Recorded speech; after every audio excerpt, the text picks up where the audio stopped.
Hi, this is Doug Jones, and you're listening to The Stuff That Fascinates Us podcast. Shut up. Okay, wait. Let's do that again. Take two. What are you? I'm Groot. Oh, great Odin's Raven. Bite my shiny metal ass. Why the fuck would you do a thing like that? Hi, and welcome to another edition of the Stuff That Fascinates Us podcast. Tonight at the round table we have Norman, aka Norman. There is me, Westmurph, aka Steve. And there's me, I'm Adam, aka Bloodfist, on the page. And recently we caught up with probably one of the most notorious directors in film at one stage, Uwe Boll. Yeah, Uwe is actually... I interviewed him a couple of times a few years back, so we decided to catch up with Uwe to see how he's been, what he's been up to, and what movies he's got coming out. I think you'd have to agree, Norm, this was a very different interview to your Doug Jones encounter. He was. He was a very passionate sort of bloke. He really likes doing what he does. So he's a top bloke. He's a great interview subject. If you're coming into this now, I'll say the same thing that I did on my former website podcast. If you're coming into this with the expectations that we would tell Uwe where to go or that we would be rude to Uwe, then you're really on the wrong podcast. Okay, we are not interested in doing that. We are not a gossip site. We are not here to be offensive. He has actually made some really good movies. Yeah, personally, I really enjoyed Rampage 1 and 2, Darfur. Yep. Darfur, yep. I got to say, his movies, when they're not generally about video games, his movies are actually quite enjoyable. So, buckle up, listen in, and, on my opinion, enjoy. What do you guys reckon? Yep, definitely. Yeah, it's a different one. It's definitely a different one. All right, on with the show. I guess it's been a long time since we talked, about 6 years, I think. Yeah, 6 years ago, everything was better. It's like it's not that the situation gets better for independent movie makers. Let's say it this way. Yeah. So there's a reason why I have an Indiegogo campaign for Rampage 3 because it's not getting enough money out of the market to make a movie like this. You know. What do you think one of the biggest influences of that is? No, I think the massive move in the VOD systems, basically, is not helping filmmakers to generate real revenues. You know, I mean, there are various things happening at the same time. The one thing is theatrical is basically too expensive for smaller movies because nobody cares if you don't have a big advertising campaign behind your movie. Nobody cares about your movie. So theatrical is out. Then DVD mostly is dead in regards of Blockbuster closed here in Canada. Rogers closed. You know, like rental is almost dead. So it shifts from DVD to VOD, but in VOD you make way less money. Yeah. As you were supposed to do on VOD on DVD in 5 years ago or 10 years ago, and it doesn't really turn into like a massive cash cow, what everybody was predicting, you know, and everybody was like, yeah, if everything is on iTunes and there and Amazon and YouTube, whatever, you know, but you make pennies.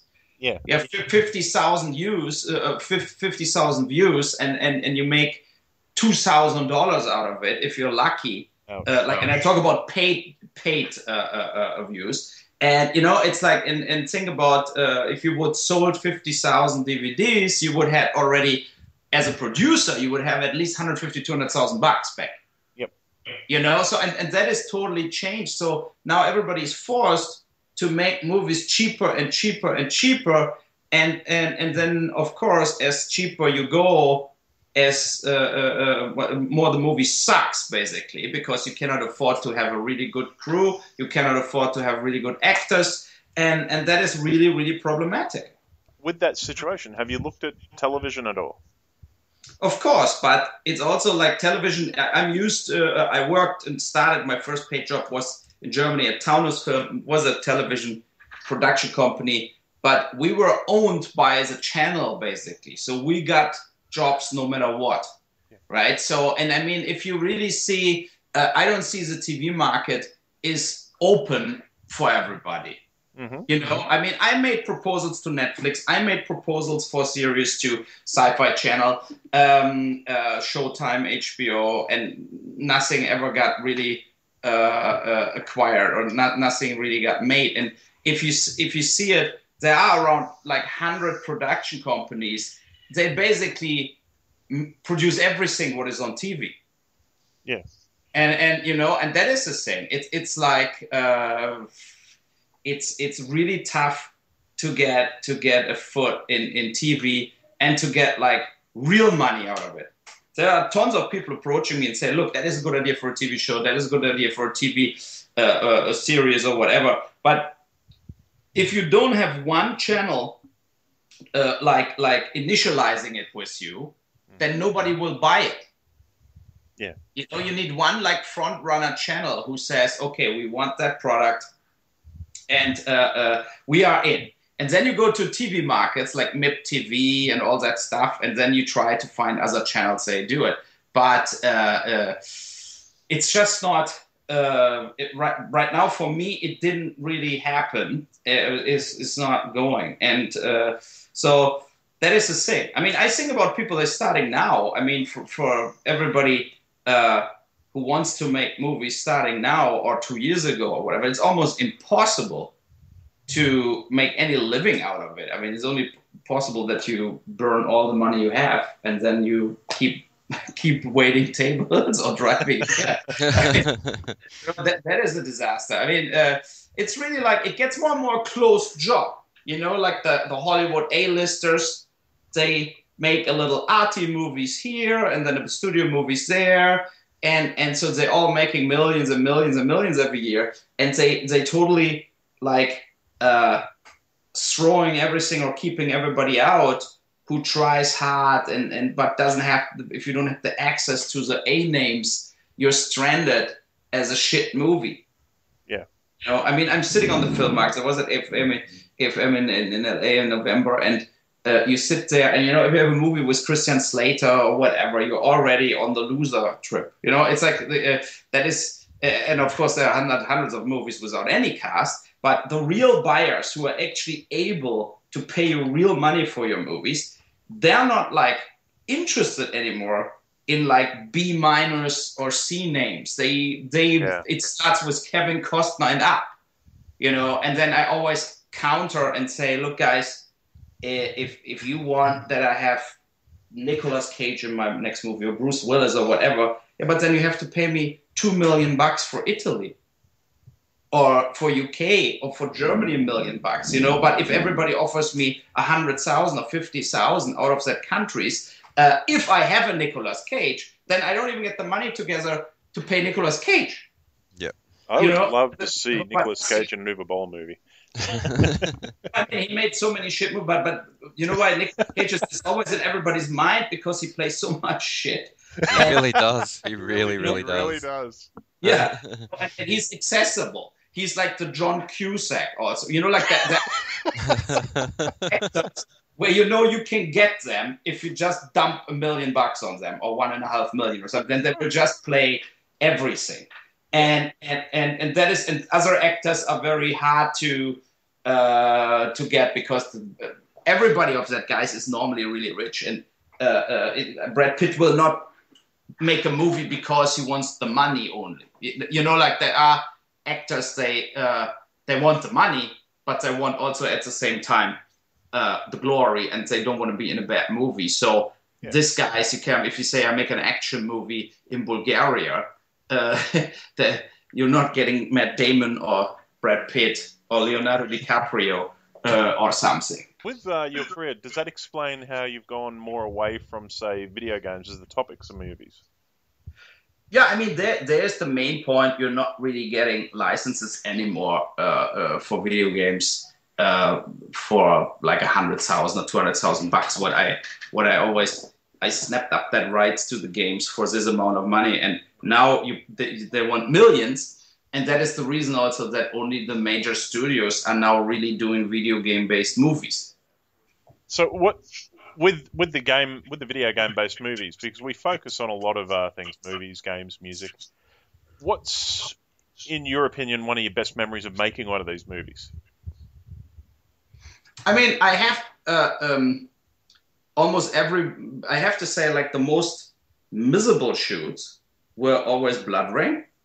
But for for different reasons. Like, I mean, in retrospective, the shoot in Romania from Blood Rain 1 was really like an amazing experience with everything. I mean, the dog I picked up is still here in my office right now, laying down on a pillow. So, you know, like that, we had so much shit going on. But when I was actually shooting the movie, it was a very hard experience because first, that gypsy guys from Media Pro film where we cooperated with, they completely tried to screw us over. So we had like big standoffs with them and didn't pay them anymore and said we pay the crew directly, because they promised us when they did the budget. For example, they said whatever, an electrician is $50 a day. Yeah. And we asked, are you taking money from that $50 or are that $50 actually going to the electrician? And they said, no, we take only our overhead fee of like whatever, $75,000 for the whole movie. And then the paychecks came and the electrician got $20. Oh, bloody hell. You know, they basically stole 70% of the fees from everybody working. So after 1 week, we looked at the checks, compared the budget, and I told him, we're not paying you anymore. Like, we pay the crew directly. He said, no, then my crew walks from the set. And me and Dan Clark, we said, yeah, then you will see who is walking and who's not, because the crew told us already, if you pay us in full, we stay with you, right? So, and it was kind of, let's say, because what the fuck, if they would really walked, you're in the middle of nowhere with all the actors, you know, like it was a big gamble what we won. And then we had like Michael Madsons always drunk and he threatened everybody. Ben Kingsley didn't want to shoot with him, and one evening he bought 2 guns, had like loaded guns, came in my trailer with guns, and wow. It was crazy, right? So and I told him like, oh, I have new dailies. I want to go with you to the set to show you the dailies. So I walked out, and he had a driver who was also bodyguard, and I'm sure he bought him the guns. And I told the driver like, you get that gun on the left, I get the gun on the right. Just both grabbed the guns at the same time and took it away. But, you know, like that is the last thing you need at 3 a.m. in the middle of nowhere in Romania. Yeah, like having Michael Madsons coming in with loaded guns and basically, and you don't know, okay, now the next will be like my farewell thing in the Hollywood Reporter, like shot. But you know, like stuff like this. Or in Blood Rain 2, we shot here in Border Town in winter in the World West City, and we had that big accident where a heater exploded and the barn burned down, the railway station burned down. The biggest insurance case I had in my life, and we couldn't shoot for 3 days, and it was really like, and it was life danger for a lot of people, because in that when that heater exploded, that 40-liter gas tank, then the railway station started burning, and then a guy came out and said, you are aware in that railway station are 25 more of that gas tanks. Oh, jeez. So that was then the moment where we had to run, right? So we ran away from the set, and then everything blew up. Like we had one, and when the fire trucks came, we were up the hill, and when the fire trucks came, they wanted to go down, and we said, "Oh, don't go there right now, because that thing's flying like rockets out of the walls." It was a big firework basically for like 3-4 hours, and then we had of course security problems because half of the city was burnt down. So, and we never explained that in the script. You know, like shit like this. So, but you know, Uwe. Yeah. None of this compares to the disaster that was Tara Reid on Alone in the Dark, does it? Exactly. That was only like that. I was not experienced enough. That was my first movie with really bigger actors in a way. Yeah. And I felt I cannot fire her. I should keep her and carry her through the movie. And that was a big mistake. It was a big mistake. I should fire her on the first day and say, it doesn't work. You're just wrong for the part. And I would use a Vancouver local actress who can act, like Erin Kaplock in Assault on Wall Street, the actress, for example. So, that would be good. But I didn't because it's pay or play also. Like at this point, she still got $400,000 to make a movie. The 400,000 would be gone. So, I mean, that really was bad. But what I really, really enjoyed was shooting In the Name of the King. That was really a very good experience, even if, like, Ray Liotta was not so easy. But everybody else was absolutely a pleasure to work with. Like Ron Perlman. And Statham and so on. It was so much fun to work with these guys. And Will Sanderson, my buddy, Claire Polani, Lily Sobieski. We were really a good, we had so much fun all together in shooting it. And it was, I think everybody really enjoyed it a lot. Yeah, no, that was actually, I quite enjoyed that movie. I ended up watching that after Derek and I spoke to you. Yeah. Yeah, that was actually a lot of fun. Recently, I think Norm had a question. Rampage. I watched that not that long ago myself, and I was actually wondering if it was slightly inspired by Postal. Is Rampage the movie you wanted Postal to be like? It has similarities in a way because in a way a lot of my movies have the subject matter how fucked up is the world. Yes, I have noticed that. Yes. Yeah. So it's kind of, it's Postal is stoic. That thing what come is in plays in jail in Germany, a real case. Darfur, Auschwitz, about genocides. Assault on Wall Street, about the banking disaster. And Rampage is the most cynical of all of them. It's like really like there is no exit, there is no solution, there is no better world coming. It only gets downhill from this point. And I feel that that's one of the reasons I wanted to do Rampage 3, to finish up that whole trilogy, because it deserves a glorious end, and at the same time, it's kind of he reflects what the world is. It's like when people think Bill Williamson is a crazy person, I don't really think so.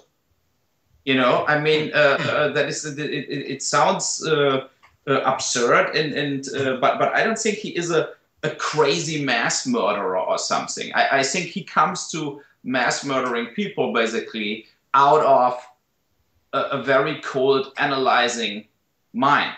That he cannot put his stamp on the world. He cannot change the world. He knows that was in Rampage 1 where his buddy, when he used him basically only as a victim in the end. But we all know, and that is like that thing when you sit at the dinner table, you meet with friends, whatever, and you talk about the situation we're living in.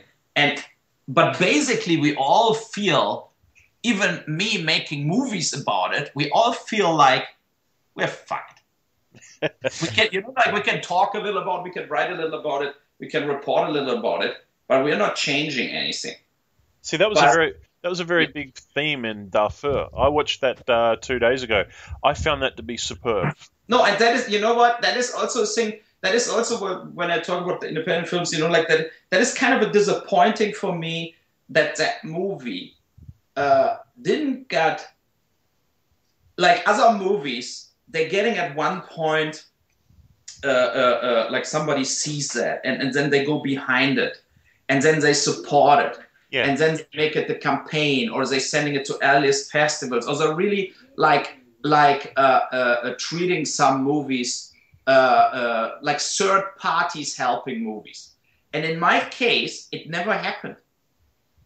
I'm my biggest promoter, and I know I have people that watch it and I get emails about it, but no, let's say no real important person went after something like this.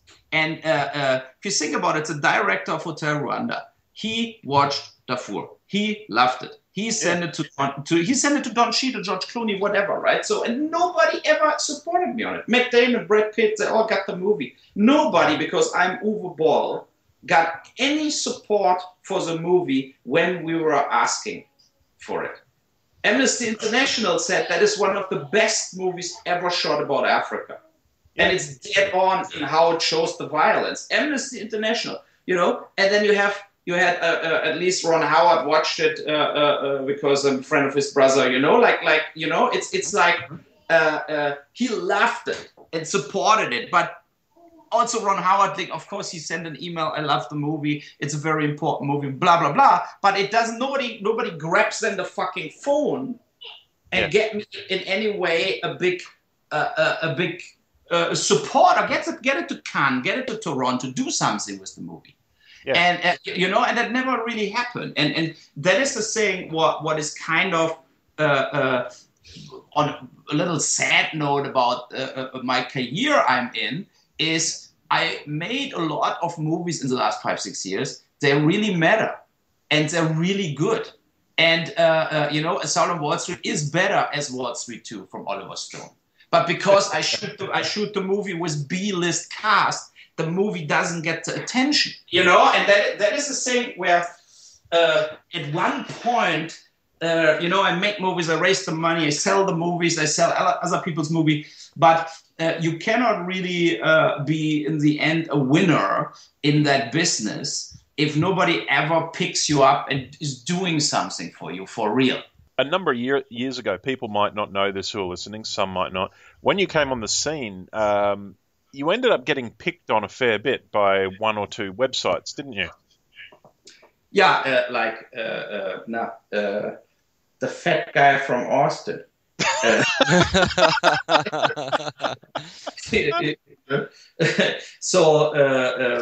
Now, what is his name again? I forgot his name. Harry Knowles, and then Harry Knowles.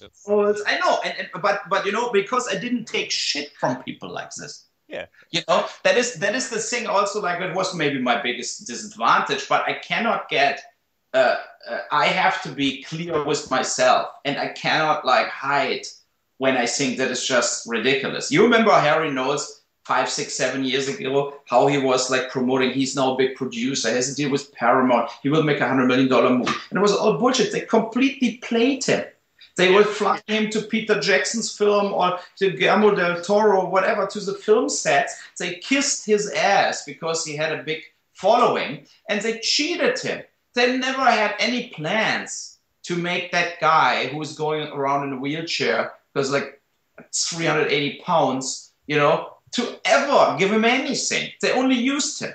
Yeah, and that's the thing. I told him that when I met him in person in Austin. I was 2 times at the Alamo Film Festival. I told him that in person. And I think in the very end, there was that last time when I boxed against him, like the festival director, and Harry came to me before and said, "Don't hurt him, don't hurt him." I said, "Don't worry. Yeah, I liked him. Yeah, so I'm not and I didn't hit him hard. And the thing is that I hope he's a little more sympathetic since then. I didn't really follow that up or didn't read what his website wrote. Yeah, no, but to be honest, the thing is now I don't care about it anymore. But the thing is I was an easy target because I never had the support of the major system. Yeah, and that was one of my things. I was talking to Norm. One of the things that got my goat, now you and I spoke years ago, 6 or so years ago, and I said to you, you do have some movies that I don't like, but I watched them and then I critiqued them. I said I watched them and then I said that I didn't. One of the things that got my goat was that people were outright saying, I haven't bothered watching the movie, I'm going to downvote it on IMDb, and I'm just going to say that I don't like it. Yeah, and that is the minimum we should all expect as filmmakers, that Nobody writes anything about somebody who and he doesn't even watching the movies. I mean, that is the most silliest thing ever, right? So it's like whatever, if I don't watch the new Michael Bay movies, I don't say that. I would always say that I don't like that movies. I don't watch them, and I don't like Michael Bay as a person, right? So, but I would not like trash a movie into the can what I didn't watch. Yeah, that's right. That is a different thing. If I watched Transformers 1, for example, and I didn't like it, so and then I have the obligation or feel the rights to say what I think about the movie. But and in my case, it was just like people writing about stuff where totally without any knowledge about the films, and they're not aware also about the body of work I did is like massive. It's not like I have 5 films to judge or something. There is a lot of different movies, and I'm absolutely aware that there are movies that are so different from good movies I did that I mean I wouldn't write a good review about House of the Dead or Alone in the Dark. I know they are not good movies. I mean, the funny thing is that House of the Dead was in the end the most profitable movie I ever did, and it was maybe even the most stupid movie I ever did. So yeah, but look, I mean, I think Michael Bay proves that point with every single movie. I mean, like that is the thing. It's like kind of totally absurd, but it's too bad because a lot of that hyped up movies by the critics, you really feel like, oh my God, they nominating movies for Oscars, and they're not so good as Darfur. Yes. I mean, there are some movies where you think like, they're not really critical. They're coming across arty, whatever, but they're not strong movies. Yeah, I don't know who gets this year nominated, right? So I hope Boyhood gets nominated and maybe wins, because a guy like Richard Linklater is a good filmmaker. And I think that would be actually a big sensation because he's a real independent guy. He never got supported from a studio ever, right? So and I mean that would be actually a very good decision to shoot a movie for 13 or 14 years. Yeah, the way the Boyhood was shot was amazing. Yeah. That would be also like a gratification, like a thing, like to say congratulations that you were able to do that. No one's ever done that. Studio would shoot a movie like this, would spend like $250 million for the same movie in there, paying everybody forever. So what have you got upcoming? No, I wrote Rampage 3, and we have the discussions. Me and Brandon, as always, we discussing very hard about what is it, what we want to do. That's Brendan Fletcher, and he's just fantastic in that role, isn't he? Yeah, and that is the thing. Like, I need him going through a process basically till he turns out as Bill Williamson, and I think that it's his way to do it, and. I'm a very, very unsensitive director, right? So it's like, like I just like, in a way, he told me, like he wrote me after Rampage 2 that I bullied him around and whatever. but I think I have to do it to bring that resistance up in him that he is Bill Williamson. You need him like giving a shit about everything and just let it go and enjoy to be ruthless and brutal and ice cold analytic. I mean, you really need that, and that is the thing where I think he's always fighting with like a moral issue sometimes. And we had in very early beginning now about Rampage 3, he said it should be about mental health, and I totally disagreed, right? So I said, like, absolutely not. We have to be very political again, but there will be less speeches, more killing, more action, and it has to be like a very, very bitter, dark ending without an optimistic future. And I think that is the way to go. And I mean, there is an old book what I read. I don't even know if it was like a Schopenhauer or a German philosopher or whatever. He always said like in every human is basically that inner drive to hope, even if it's completely senseless. So even if even if the facts are completely turning against you, and I think that is what drives us every day through the days. Like I mean, if we would just put all the facts together, we all know we are doomed. Basically, you have the global warming, then you have the rich getting richer, the poor getting poorer. Yep. Then you have global terrorism. Then you have, instead of that religion goes away, no, religion gets stronger. Yep. Like all kinds of stuff. Is like it is basically like we do one mistake after the other, and but the mistakes are not really. If you talk to, when it comes to global warming, for example, if you just talk to the scientists, they said also the point of no return was 10 years ago. Yeah. If we wouldn't drive any cars or flying any airplanes, if we would stop that 10 years ago, then we would maybe had any chance. But we know also how stupid that is. It will never happen. So we're having really a problem, right? So, and all of that, it's like everything gets completely ignored. And on small things like Monsanto, whatever, like you barely get organic shit. Like vegetables or whatever. It's like whatever you take, whatever example you take, it is we're digging our own grave. Is there any movie that you wish you had have made, like any currently existing movie that you wish you had been part of?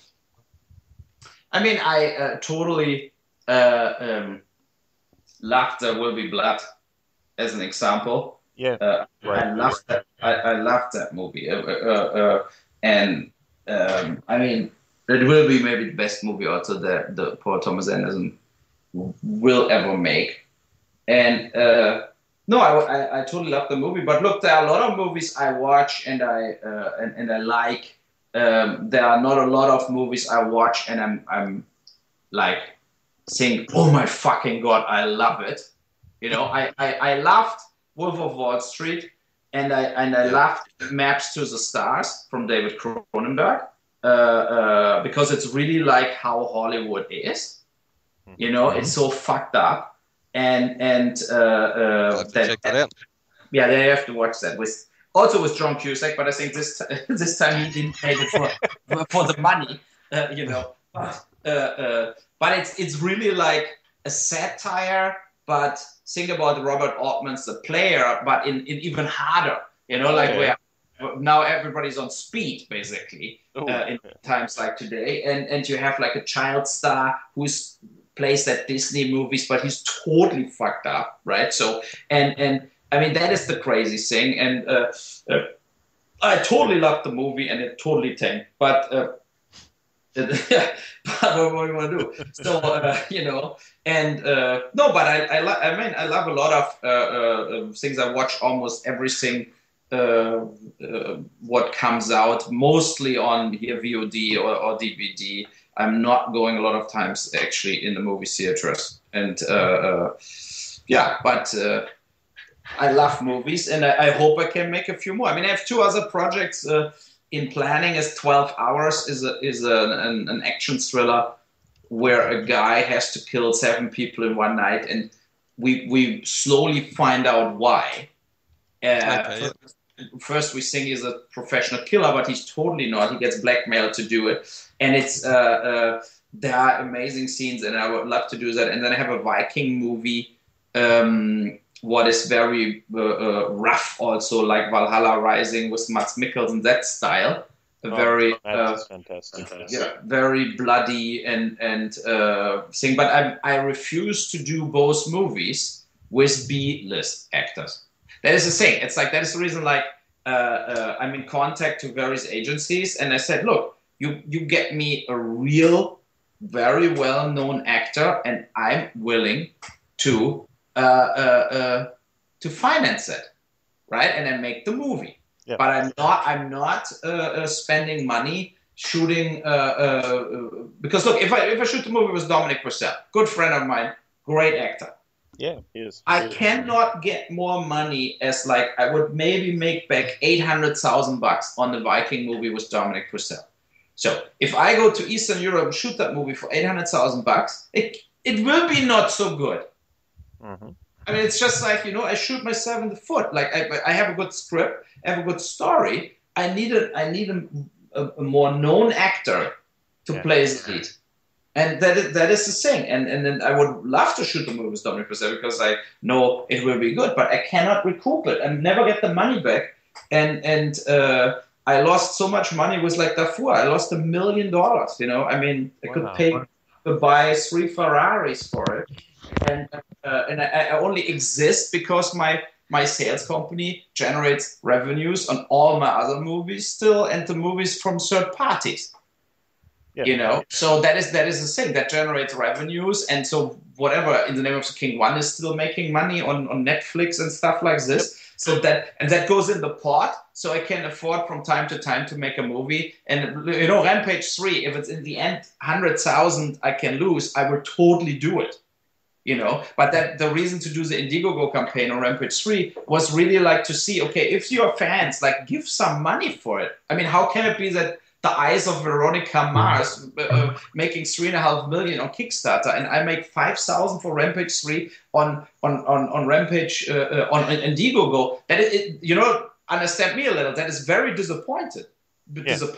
I get so many emails from people that love the Rampage movies, and then you ask for, okay, then whatever, pay $50 and basically pre-buy the Blu-ray now, basically, right? So, and I sign it for you, and then nobody's doing it. I mean, sorry, but then why I should do the movie? I mean, it's disappointing because I love that series and I want to really finish it. But sometimes you feel about it like it's kind of absurd. The first thing what Brandon told me, I want more money for Rampage 3. I said, are you out of your fucking mind? Like, I'm fighting for like every penny to get the movie together, and you want more money. I mean, like we right now we have like 150,000 underfunding in comparison to Rampage 2. So and that is the thing. It's like then you really think like I'm fighting really really alone on that end, because in the very end, the only person who can lose money on the movies is me. Yeah. So if you really want to be a producer, also like a lot of people around me getting always producer credits on my movies. Okay, then put your money where your mouth is and help. And do something for less money or no money, or show that movie is important for you. I mean, that is the thing, So, Kickstarter.